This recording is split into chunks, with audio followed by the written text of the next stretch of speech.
সব প্ল্যান মাফিক কাজ হচ্ছে। দাদা খিচুড়ি পাকিয়ে দিয়েছি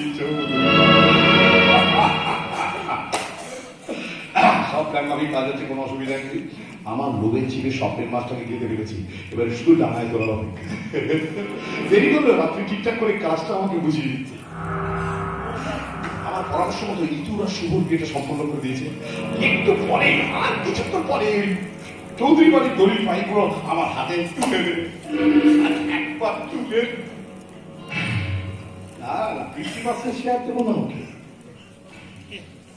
বেঁচে ফিরে দেবো। তবে 6 বছর বয়স থেকে স্কুলে না বাস্তবের বই করেছি পড়াশোনা থেকে লোকে বলে আমরা নটে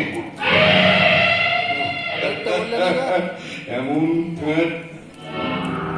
না কি করবো এখন আপনাদের বলবো না, সব জেনে গেলে খুব দর্শক আসন থেকে চুলটে চলে যাবে। আগে দুবাইকে মানে দুপুরকে দুবাইয়ে পাচার করে দিই, তারপর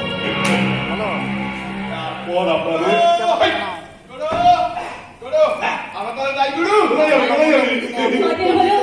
মনটা খারাপ হয়ে গেছে, মায়ের সঙ্গে যোগাযোগ করতে পারছি না, মনটা ভীষণ খারাপ।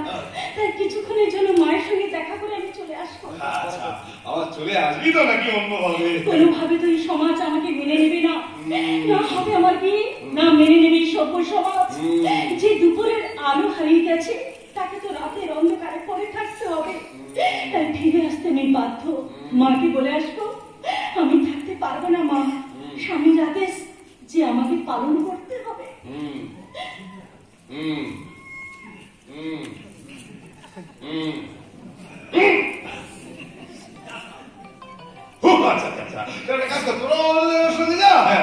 অসুবিধা নেই কোনো।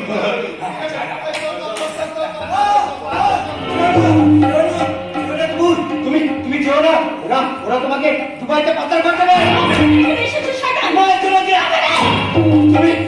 তুমি আমাকে চর মারলে। শুধু চর নয়, তোমার ওকে হাত লাগাতে পারলে আমি শান্তি পেতাম।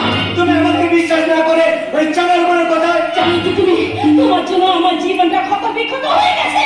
তোমাকে কেমন করে বোঝাবো যে সেদিন আমাকে ঘরে মধ্যে গেছে কত আটকে রেখেছে। বলছি খোকা নাও যে তোমাকে শিকল তুলে আটকে রাখবে।